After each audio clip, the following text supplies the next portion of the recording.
the top of the Empire State Building. Z100, New York.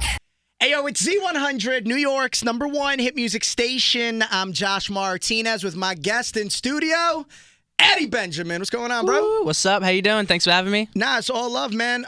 You have a performance tonight at the Prudential Center in Newark with Justin Bieber opening up for him. I just need to know, this is a mega tour, arguably the biggest tour of 2022, right? Yes, sir. When the fuck did you find out, yo, I'm gonna be on tour with this dude? It's a pretty funny story. So I released my first 4 songs, my EP, about 9 months ago. I had my family, my team, some of my label were just chilling. Justin's next to me, he's eating chicken strips, and he just out of the blue just like, hey man, you want to come on tour with me? Exactly like that. And I was like, what?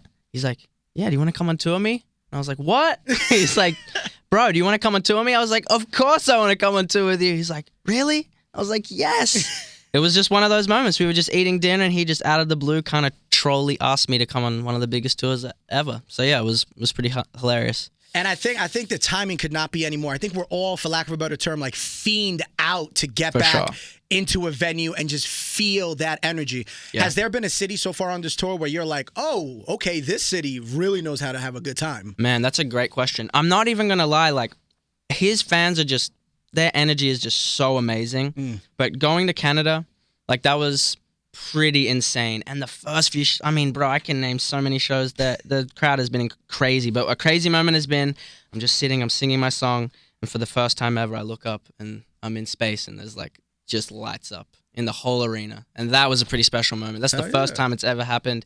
Didn't ask for it. I was just, singing, and I just look up. I'm like, whoa, I'm in space right now. And that was like, yeah, it took me back, honestly. It was a crazy moment. Now, one of the first songs I heard from you a while back was called Fuck My Friends. Who hurt you, dog? Like, bro, honestly, I hate that song. Like, I made that when I was like really young. It got taken out of my hands and people thought it was good. Yeah. I don't stand behind that song at all. But, I was just a young kid. I was in my feels. I was pretty pressed about something, wasn't I? Clearly, oh my dog. gosh. I don't know what I was pressed about. Yeah, I think just growing up a little more creative and a little less understood, like I just, copped it a little bit from everyone. So I think I was just a little, when I, came over here, was like, What's the songwriting process like for you? Because obviously you just mentioned you were in your feels at a younger age. Now we're maturing. You're experiencing more, obviously, in your adulthood. 100%. What's that songwriting process like now? Yeah, I think, it's developed obviously since I was younger. But now, honestly, I think the song kind of dictates where we go. So like, man, sometimes we'll have the whole chorus and all the melodies completely set, and then we'll start the production. Sometimes the arrangement will be finished, then we record, and sometimes it sounds trash, and you got to rethink everything. Like, like the song really dictates kind of the writing process. But again, just being in touch with your core feelings, that's what art is for me. And that's like all I'm focused on is like what's going on right here in everyone. That's it. Now, you grew up around artistry, right? Correct me if I'm wrong. Your mother was a choreographer. Your pops was an artist, right? Was there one form of artistry that you kind of gravitated towards earlier on in your life, whether it was singing or dancing or even acting? Yeah, that's a great question. So yeah, my dad was a session musician and my mom's a choreographer. So I think seeing the spectrums of creativeness being kind of like, wow, so my mom's over there creating a whole show, controlling the entire thing. And I have these stories and crazy advice of just being kind of a person on the job and executing your thing. So yeah, just kind of being free and being in touch with how you really feel and kind of letting that dictate the art and what you say and how you flow. Like that's just kind of something I picked up on. Yeah. Your song Speechless, also discovered a while back.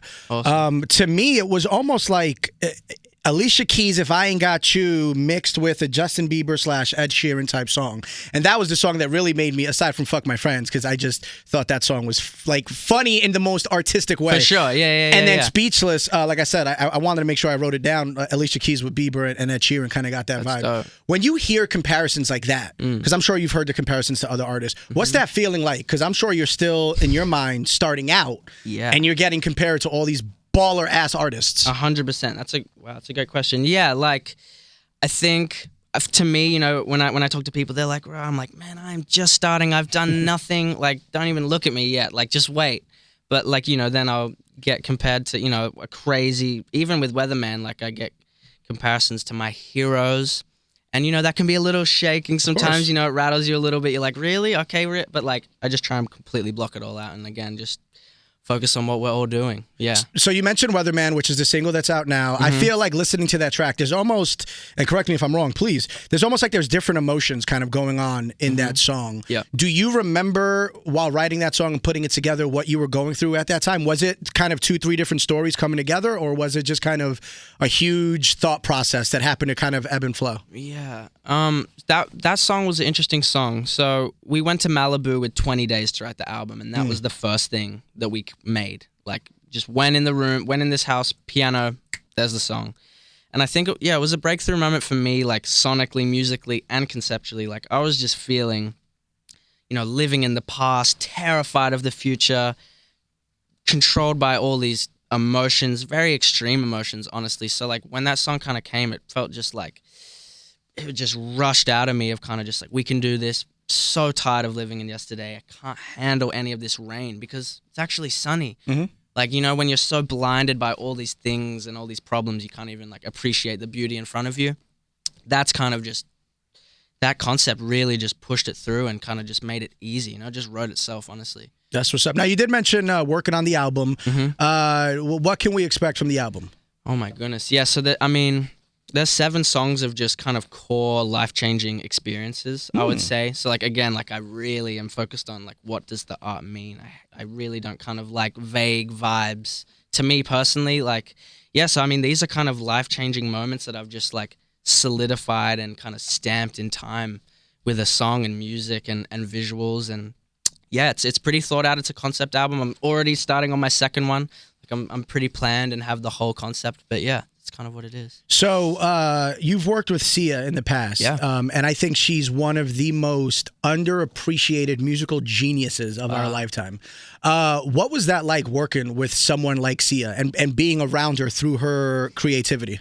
Yeah, that's a great question. Like, I remember going to her house the first time and yeah, just being in her energy was definitely like, you know, different. She's been through so much.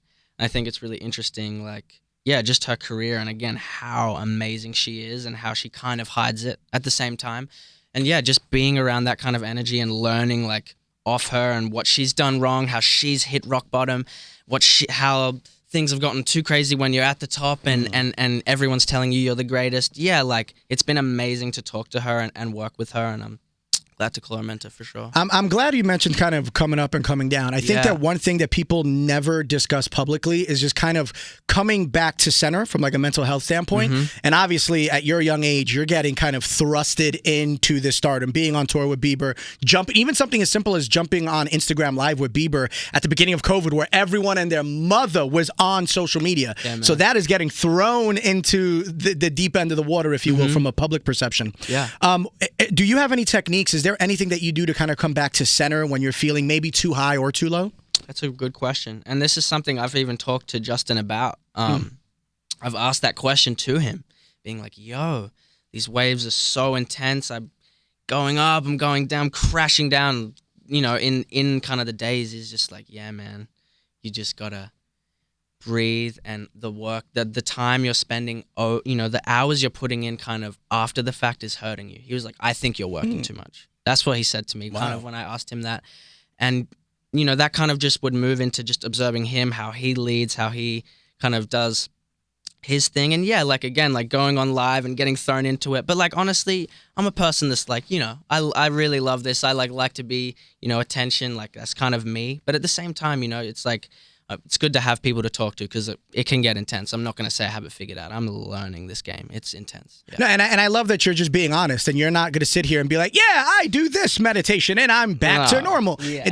That's bullshit. And I like that you're being real. And again, this is part part of the growing process, and I love that you mentioned someone, you know, like Bieber, who's been in the game forever, and you would think that he has all the answers, right? But I mean, not everybody has all the answers. I mean, if you have all the answers, go into something else and challenge yourself. 100%. Right? I mean, that's just my opinion. Yeah. On your Instagram, on your social media, you kind of dabble with different instruments. Is there an instrument that you're working on to get better at that maybe we haven't seen on social media? Maybe something like a tambourine, you know what I'm saying? A tambourine. That's a good question. That's a good question. I've been actually practicing the harp. Oh shit! Okay. Yeah, I've been playing classical pieces on the harp. Like I make sure to have. You're a fan of strings, is what it comes down to. Absolutely, I love strings, and I have, you know, like strings and me just get along. But yeah, man, I've been playing classical pieces. I've been playing, honestly, like Mozart and some Bach pieces on this. I try to have like a separate thing away from the musical work. I haven't been able to play in a few months though. Have you ever dabbled with the violin? Yeah, I have. I play upright bass with like with the bow. I'm bow trained. Yeah. I can play a little. I haven't spent that much time, but I'm more upright guy. Do you have a goal, a performance goal, where over a 45-minute span on stage down the road, you try to hit at least 6 instruments? 100%. Like I want to. Oh my! I have so many ideas. Like I want to have a levitating stage where I'm playing upright bass. Like imagine like the craziest pop show mixed with. You already know, the craziest live musicianship. Like that's my goal. I say it all the time. I'm a sucker for hip hop violinists. Crazy. Like to me, hip hop violinists, whether it's a big time performance or literally downstairs at the Canal Street train station. You know what I'm saying? Yeah. Completely switching courses because I'm just interested. This weekend is a big weekend in the world of wrestling. It's WrestleMania weekend. Yes, you won't be able to catch both nights because you will be performing. God forbid you got to work. Yeah. But you did mention you're a combat sports fan. Yes. How did that come about? I started Kung Fu when I was 8 years old. Oh, wow. And I was just in sparring. I knew it. I loved it. Been watching Floyd, Conor, everyone. I've been able to go to a couple of Conor's fights. Oh shit! Okay. Like meet Dana, like do that whole thing. Wow. So like it was but yeah, I'm a huge fan of combat sports. So I'm gonna put you on the spot with 2 fighters. I like to always do this. Okay. Mike Tyson or Muhammad Ali? Oh my gosh, bro. You could only pick one. I get people stumped on this all the time, by the way. I think like honestly, prime versus prime. I think Tyson's walking out, man. I really do. And Muhammad Ali, I think he's the greatest boxer ever. But I think Mike is one of the greatest fighters ever. That's different to a boxer. Of course. I think if he, I don't know, man. There was prime Mike Tyson. I don't think there's many people that could beat that guy. Like in his brain, everything. Like he was different. I don't know though, man. That's Muhammad Ali. Oh my gosh. Oh. So have you ever been to a WWE event itself? No, I haven't. We got to get you to Mysterio, one. my boy. That's your man. That's your guy. My favorite guy. Yeah. Okay, he's gonna listen. Ironically enough, he's gonna be in the ring this weekend against Logan Paul. Oh my god. I shit you not. Logan, bro. Your manager keeps DMing me. I see you. Love you, bro. No, hey, listen, they gotta make that money, bro. 100%. I wonder who's gonna win. I mean, it's got to be mistake. Here's the thing. I will say this. Logan Paul hasn't really gotten that physical in the ring. So I think at WrestleMania, when most people are watching, that's when I genuinely believe he's going to surprise people. Yeah. Johnny Knoxville's also wrestling. Pat McAfee is also wrestling. This is super mainstream nowadays, dog. Should I just pull up? Should we just all pull up and just start wrestling each other? You know what? That's going to be the goal. Within 3 years, Eddie Benjamin is going to be at a certain level in his career where the WWE is going to want him, and then me and Scotty Dimmick are going to be sitting front row, going crazy 100%. for you. That sounds like a plan. We'll take care of that in the year 2025. Bet. For 2022, what can we expect from you moving forward? Man, just endless supplies of high-level music and visuals, and I just want to play and scream with humans. I really just want to have a high-energy year, man. Like, I'm just focused on putting out so much music and playing so many shows. I love that. How can folks stay in contact with you? Instagram, TikTok, Twitter, all those joints? All of it. I'm there. Eddie Benjamin, that's it. Real quick, search it. You'll find it one more time. Appreciate you, dog. Thank you. Thank you for your time, man. From the top of the Empire State Building.